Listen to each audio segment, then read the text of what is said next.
విజయవాడలోని ప్రభుత్వ జనరల్ హాస్పిటల్లో తమపై దాడులను ఖండిస్తూ జూనియర్ డాక్టర్లు ర్యాలీ నిర్వహించి నిరసన తెలిపారు.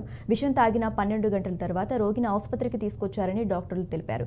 పేషెంట్ కండిషన్ చూస్తే టైం ఇవ్వకుండా పక్కకు తోసేశారని వాపోయారు. నిందితులను అరెస్టు చేయాలని వారు డిమాండ్ చేశారు. తమకు రక్షణ కల్పించే వరకు నిరసన కొనసాగిస్తామని వారు హెచ్చరించారు. చేసిన నిందితులను శిక్షించే వరకు ఈ నిరసన కొనసాగుతూనే ఉంటుంది. సెకండ్ డిమాండ్ ఏంటంటే మాకు భద్రతనే పెంచాలి. దానికోసం హెల్త్ మినిస్ట్రీ వీళ్ళందరూ వచ్చి దిగేంత వరకు నిరసన కొనసాగుతూనే ఉంటుంది. అడ్మినిస్ట్రేషన్ కూడా వీళ్ళందరితో డిస్కస్ చేసి ఇవన్నీ మాకు ఇంకా భద్రతను పెంచడానికి ట్రై చేయాలి.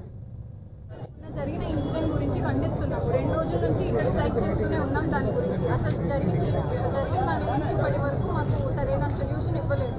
సో డాక్టర్లపై దాడులు జరుగుతూనే ఉన్నాయి. అది మొదటిసారి ఇక్కడ జరుగుతున్నది కాదు, ఇప్పటి వరకు జరుగుతూనే ఉన్నాయి. ఇలా జరగకుండా ఉండడానికి మాకు కావాల్సిన ఇమీడియట్ మెజర్స్ వాళ్ళు తీసుకోవాలి. హెల్త్ మినిస్ట్రీ కానీ లేదంటే ఇక్కడ ఉన్న గవర్నమెంట్ కానీ వచ్చి మాకు ఇక్కడ ఆన్సర్ ఇచ్చేంత వరకు ఈ నిరసన సాగుతూనే ఉంటుంది.